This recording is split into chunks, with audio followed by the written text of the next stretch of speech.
អូខេយើងសួរបងប្អូននៅក្នុងបណ្ដាញសង្គម YouTube ទាំងអស់គ្នាថ្ងៃនេះជួបគ្នាជាមួយខ្ញុំបាទនៅវីដេអូថ្មីមួយទៀតហើយដែលខ្ញុំចេញវីដេអូដើម្បីជួយឆ្លើយសំណួរទៅដល់បងប្អូនយើងជាបន្តទៀត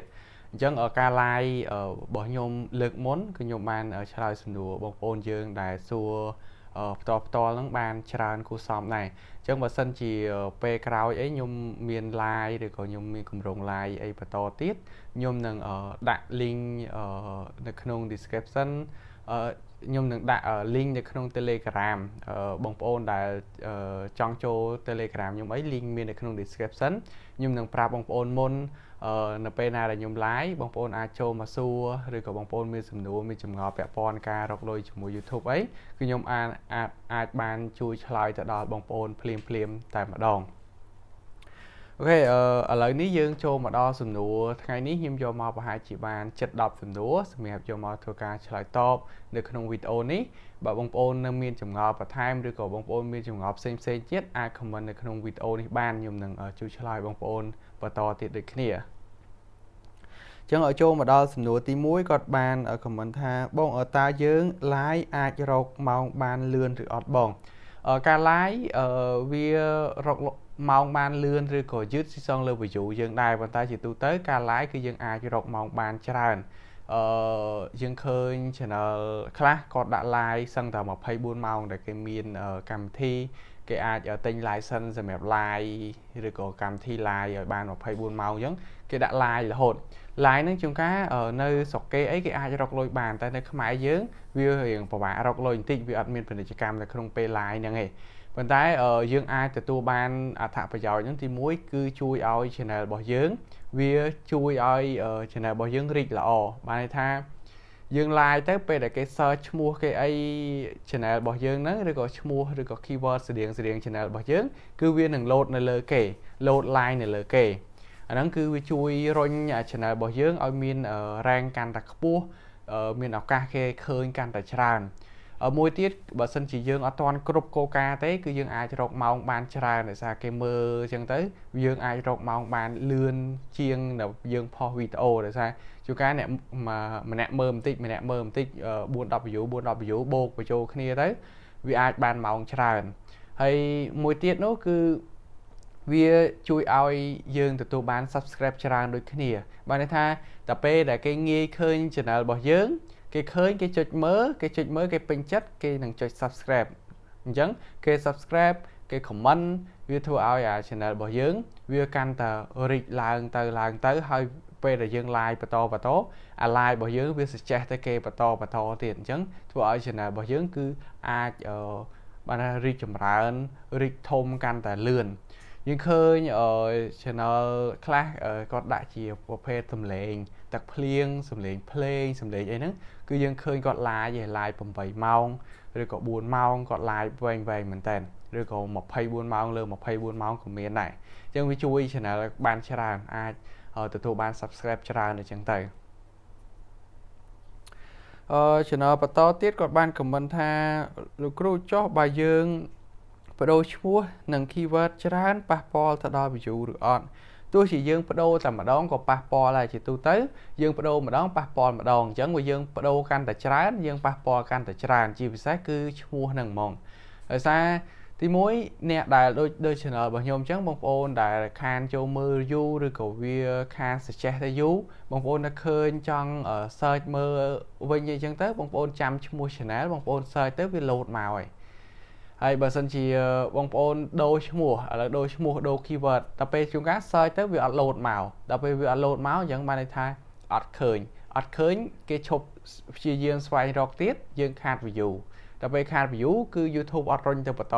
ទៀតមានថាវីដេអូរបស់យើងមានអ្នកមើលកាន់តែតិច YouTube កាន់តែ tip ចោល YouTube កាន់តែបិទចោលកាន់តែអត់រុញយើងកាន់តែមាន view YouTube កាន់តែរុញអាវីដេអូបន្តទៀតការដែលរុញទៅឲ្យ view ឃើញកាន់តែច្រើនយើងក៏មានផលចំណេញ YouTube ក៏មានផលចំណេញដែរទី1យើងអត់ទាន់មានគ្រប់គោលការណ៍ YouTube ដាក់ពាណិជ្ជកម្មលើវីដេអូរបស់យើង YouTube បានទាំងអស់ YouTube បាន 100% ពីចំណូលពាណិជ្ជកម្មបើយើងមាន monetize YouTube បាន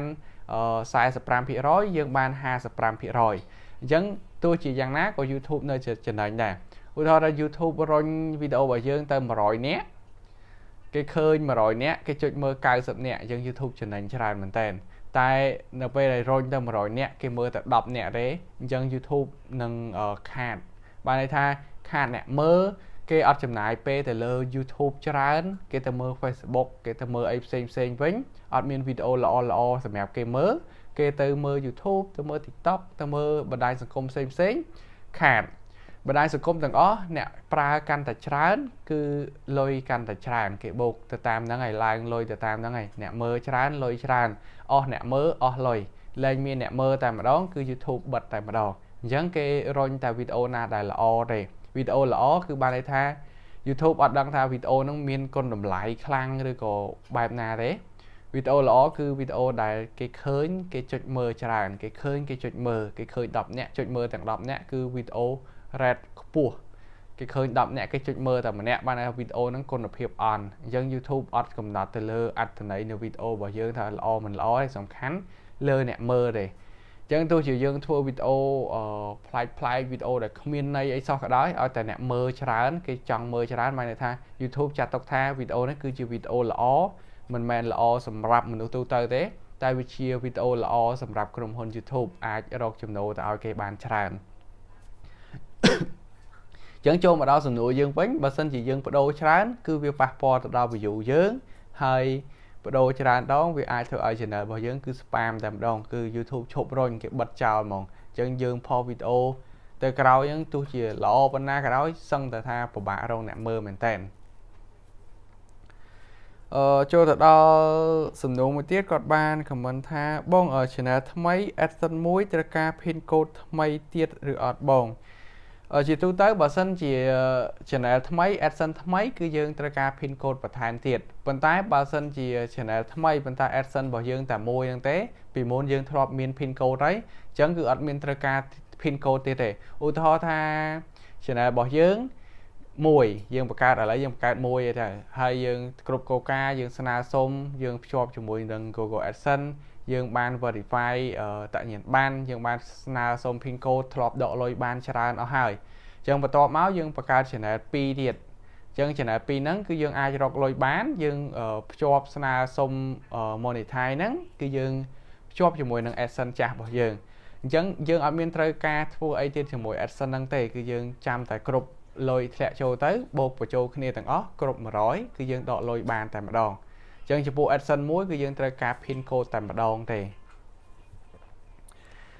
គេចូលមកដល់សំណួរមួយទៀតគាត់បាន comment ថាបងសុំសួរថាបើយើងធ្វើ short ដោយមាន content ចម្រុះឧទាហរណ៍ពេលខ្លះឆ្លើយសំណួរចម្លើយពេលខ្លះធ្វើម្ហូបពេលខ្លះថតផ្កាហើយតើអាចរកលុយបានដែរឬទេសូមអរគុណយើងអាចរកលុយបានគាត់ថាជាប្រភេទបែបហ្នឹងយើងអាចធ្វើដោយ vlog ចឹងយើងអាចធ្វើជា content ថតខ្លួនឯងបានថា vlog យើងចង់និយាយពីអីក៏បានដែរអត់សំខាន់ទេជួនកាលយើងនិយាយពីចំណេះដឹងជួនកាលយើងនិយាយពីប្រវត្តិសាស្ត្រជួនកាលយើងនិយាយពីព្រឹត្តិការណ៍ដែលកំពុងតែកើតឡើងយើងយកមកវិភាគជួនកាលយើងនិយាយអំពីការសិក្សាឬក៏ការស្រាវជ្រាវឬក៏យើងទៅដើរលេងអីចឹងទៅអាហ្នឹងមិនថាតែ short ទេវីដេអូវែងក៏ដោយយើងឃើញវីដេអូ vlog ជួនកាលគេកំ pl ែងជួនកាលគេ challenge ជួនកាលគេ prank អីចឹងទៅគេធ្វើចម្រុះអត់បញ្ហាទេរកលុយបានអញ្ចឹងយើងធ្វើ short ក៏ដូចគ្នាគឺយើងបង្ហាញមុខថតបែប vlog ជួនកាលយើងថតមកយើងឆ្លើយសំណួរតបសំណួរទៅគេវិញអីចឹងទៅគេសួរអញ្ចឹងទៅមានអ្នកគ្រប់គ្រងរបស់យើងអ្នកតាមដានរបស់យើងគាត់សួរអញ្ចឹងទៅយើងធ្វើការឆ្លើយតបអញ្ចឹងទៅពេលខ្លះយើងទៅថតបង្ហាញយើងទៅកន្លែងណាស្អាតយើងចង់ថតបង្ហាញទេសភាពចែកចម្លែកគ្នាមើលអញ្ចឹងទៅពេលខ្លះយើងមានព័ត៌មានសុខភាពណាសំខាន់យើងចង់យកមកចែកចម្លែកអញ្ចឹងគឺបានទាំងអស់យើងចង់ថតផ្កាយើងកាយើងមានចិញ្ចឹមសត្វចិញ្ចឹមរបស់យើងអីយើងថតសត្វចិញ្ចឹមក៏បានដែរនិយាយទៅគឺយើងអាចធ្វើបានចម្រុះហើយអាចរកលុយបានហើយ view ក៏បានច្រើនដែរនៅពេលដែលយើងមានអីថ្មីរហូតឲ្យគេមើលគេក៏តាមដានពីសកម្មភាពយើងពីមកវីដេអូទៅមកវីដេអូដូចគ្នាគេចូលមកដល់សំណួរមួយទៀតគាត់បាន comment ថាតើឥឡូវប្រើ VPN YouTube ចាប់ឬទេបង VPN គឺអត់មាន YouTube ចាប់ទេយើងយល់ច្រឡំថាប្រើ VPN ខុសច្បាប់តាមពិត VPN ហ្នឹងគឺគេបើកប្រើទូទៅអត់មានខុសទេមិនថា Facebook មិនថា YouTube អត់មានខុសច្បាប់ទេអ្វីដែលយើងខុសនោះគឺយើងយក VPN ទៅប្រើផ្លូវខុសវាមានចំណុចល្អចំណុចអត់ល្អរបស់វា VPN យើងវាមានមុខងាររបស់វាគេបង្កើតមកហើយគេបង់លុយប្រើវាមានមុខងាររបស់វាដែលល្អអញ្ចឹងទៅខ្ញុំអត់លំអិតទេខ្ញុំក៏អត់សូវច្បាស់ដែរអញ្ចឹងខ្ញុំអត់លំអិតទេគាត់ថាវាមានមុខងារផ្សេងរបស់វាល្អប៉ុន្តែយើងយក VPN ហ្នឹងយកមកចុច click ពាណិជ្ជកម្មអញ្ចឹងបានន័យថាយើងមើលវីដេអូខ្លួនឯងចុច click វីដេអូខ្លួនឯងចុច click ពាណិជ្ជកម្មខ្លួនឯងចឹង YouTube ចាប់បានដោយសារតែយើងប្រើ VPN យើងកុំឲ្យ YouTube ចាប់ IP យើងប៉ុន្តែយើងប្រើ IP ផ្សេងនៅប្រទេសផ្សេងអញ្ចឹងយកមកមើលតែ YouTube ចាប់បានវាប៉ះពាល់ទៅដល់ channel របស់យើងប៉ះពាល់ទៅដល់ page របស់យើងវាខូចអញ្ចឹងគឺយើងឡើងអាចរកលុយបានអញ្ចឹងវាប៉ះពាល់ទៅដល់ channel របស់យើងតែកន្លែងហ្នឹងទេគ្រាន់ថាបើយើងប្រើ VPN ធម្មតាយើងយកមក upload វីដេអូយើងយកមកមើលប្រើធម្មតាគ្រាន់យើងអត់ចង់ប្រើអ៊ីនធឺណិតIP របស់យើងចង់ប្រើ IP ប្រទេសផ្សេងអីចឹងទៅអញ្ចឹងវាអត់មានប៉ះពាល់ទៅដល់ channel របស់យើងទេកុំឲ្យតែយើងយកវាទៅប្រើបំពេញគោលការណ៍របស់គេអាហ្នឹងទៅវាប៉ះពាល់ទៅដល់ channel ឬក៏ page របស់យើងសំណួរមួយទៀតគាត់បាន comment ថាបងបើសិនជាខ្ញុំយកវីដេអូក្នុង Facebook យកមកបង្ហោះនៅក្នុង YouTube បានដែរឬអត់បើសិនជាមិនមែនវីដេអូរបស់យើងខ្ញុំគិតថាអត់ល្អទេវាអាចយកមកផុសបានក្នុងករណីខ្លះប៉ុន្តែវាអត់ល្អទេយើងអត់អាចរកលុយបានគង់វង្សទោះជាយើងយកមកឧទាហរណ៍ថាយើងអត់មានបានន័យថាយើងយកមកអត់មានអ្នកណាយកមកមុនយើងទេនៅពេលហ្នឹងអញ្ចឹងយើងអាចស្នើសុំរកលុយបានអញ្ចឹងនៅថ្ងៃក្រោយទៅជួនកាលមានផ្លាត់ទៅមានគេយកមកមុនយើងយកក្រោយគេអញ្ចឹងទៅយើងមិនអាចប្រកាសថាយើងយកមកមុនទេឬក៏ម្ចាស់គេមានផុសទាំង YouTube មានផុសទាំងក្នុង Facebook អញ្ចឹងគេនឹង report របស់យើងខូច channel យើងចំណាយពេលខាតពេលអត់ប្រយោជន៍ទេបើយើងចង់ធ្វើយើងធ្វើជា channel traffic ទៅទោះជាខូចមិនខូចគឺវាអត់សូវជាប៉ះពាល់តែបើយើងចង់រកលុយហ្មងយើងរំពឹងចង់រកលុយពីវាហ្មងវាអាចធ្វើឲ្យយើងបាក់ទឹកចិត្តក៏បានដែរព្រោះអីជួនកាលយើងពងតែរកបានអញ្ចឹងទៅគេ report ដាច់អញ្ចឹងទៅដាច់ monetize ឬក៏ suspend channel តែម្ដងវាធ្វើឲ្យយើងលែងចង់ធ្វើអស់អារម្មណ៍ធ្វើអញ្ចឹងទៅតែបើសិនជាវីដេអូហ្នឹងជាវីដេអូរបស់យើងផ្ទាល់ខ្លួនគឺអត់មានប៉ះពាល់អីទេគឺយើងអាចធ្វើបានវាអត់មានប៉ះពាល់ទៅដល់ channel YouTube របស់យើងឬក៏ Facebook page របស់យើងទេដូចខ្ញុំអញ្ចឹងខ្ញុំមានផុសទាំងនៅក្នុង YouTube ផុសទាំងក្នុង Facebook page អញ្ចឹងខ្ញុំផុសតំណគ្នាអត់បញ្ហាណាមួយក៏មិនសូវជាមានអ្នកណាយកវីដេអូរបស់ខ្ញុំទៅផុសដែរខ្ញុំអាចផុស page មុនឬក៏ផុស Facebook មុន YouTube មុនគឺមួយណាក៏បានដែរអត់បញ្ហាទេអូខេចូលមកដល់សំណួរមួយទៀតគាត់បាន comment ថា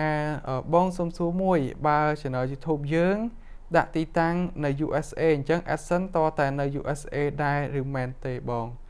អត់ទេ AdSense គឺយើងដាក់នៅប្រទេសណាក៏បានដែរយើងនៅខ្មែរយើងដាក់នៅខ្មែរទៅយើងនៅសហរដ្ឋអាមេរិកយើងដាក់នៅសហរដ្ឋអាមេរិកទៅយើងនៅប្រទេសណាយើងដាក់នៅប្រទេសនោះសម្រាប់ងាយស្រួលដកលុយតែបើសិនជាយើងដាក់ channel YouTube យើងដាក់នៅប្រទេសណាក៏បានដែរដាក់នៅខ្មែរនៅថៃនៅវៀតណាមនៅសិង្ហបុរីនៅបារាំងនៅអង់គ្លេសគឺយើងអាចដាក់បានដាក់ប្រទេសណាក៏បានដែរអត់បញ្ហាទេយើងអាចរកលុយបានដូចគ្នាអ្វីដែលសំខាន់ AdSense របស់យើងគឺយើងអាចប្ដូរប្រទេសបានទេបើយើងនៅប្រទេសណាយើងគួរតែដាក់ប្រទេសហ្នឹងឬក៏ឧទាហរណ៍យើងឥឡូវនៅកូរ៉េថ្ងៃក្រោយយើងមកនៅខ្មែរអីយើងគួរតែដាក់នៅខ្មែរក៏បានដែរអត់បញ្ហាទេហើយយើងអាចបង្កើតធនាគារនៅខ្មែរឬក៏យើង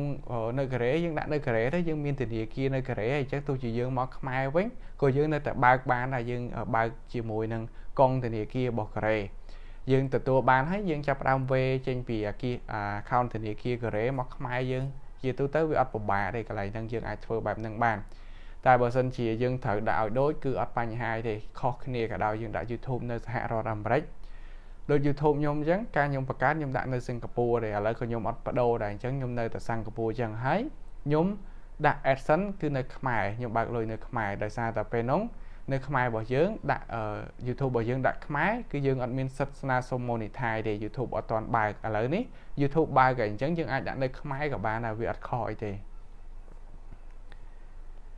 អូខេចូលមកដល់សំណួរមួយទៀតគាត់បាន comment ថាបងសុំសួរមួយតើខ្ញុំធ្វើវីដេអូដោយខ្លួនឯងតែខ្ញុំយកភ្លេងពី YouTube មកអមនៅក្នុងវីដេអូតើមានបញ្ហាអ្វីទេ ចំពោះសំណួរនេះគឺខ្ញុំធ្លាប់បានឆ្លើយច្រើនដងអីអញ្ចឹងគឺអត់មានបញ្ហាអីទេយើងយកភ្លេងចេញពី YouTube Studio បានន័យថា YouTube Studio ហ្នឹងគឺ YouTube ភ្លេងរបស់ YouTube តែម្ដងមិនមែនយើងយកភ្លេង download ពី channel របស់គេមកទេទោះជា channel ហ្នឹងដាក់ no copyright ក៏ដោយក៏យើងអត់អាចយកមកបានដែរយើងអាចយកក្នុង YouTube Studio បានន័យថារបស់ YouTube free ឲ្យយើងតែម្ដងយើងអាចចូលទៅមើលកន្លែង YouTube ដែលគេ free ឲ្យយើងអាច download យកមកយើងដាក់អមដូចវីដេអូខ្ញុំមុនអីគឺខ្ញុំមានភ្លេងអមតែអមតិចអញ្ចឹងអាហ្នឹងគឺយើងអាចធ្វើបានហើយយើងអាចប្រើបានរហូតភ្លេងដែល YouTube ឲ្យយើងហ្នឹងគឺយើងអាចប្រើបានរហូតទោះជាគ្រប់វីដេអូយើងប្រើតែមួយភ្លេងហ្នឹងក៏អត់អីដែរតែបើសិនជាយើង download ពីគេឧទាហរណ៍មាន channel ខ្លះគាត់ដាក់ play អញ្ចឹងទៅ sound no copyright អីហ្នឹងអាហ្នឹងយើងយកមកគឺម្ចាស់គេអត់ report ទេប៉ុន្តែមានអ្នកយកទៅមុនយើងគេអាច report បានមួយទៀតគឺ YouTube ចាប់ដោយខ្លួនឯងតែម្ដងវាជាប់ review content គឺយើងអត់អាចប្រើបានទេពីមុនមានខ្លះប្រើបានខ្លះទៅអត់ជាប់ខ្លះ YouTube អត់ចាប់ខ្លះ YouTube ចាប់អញ្ចឹងទៅមានតែបងប្អូនខ្លះគាត់តែងតែប្រកែកថាគាត់រកបានគាត់យកភ្លេងអា no copyright ហ្នឹងយកមកបានអត់បញ្ហាអីទេ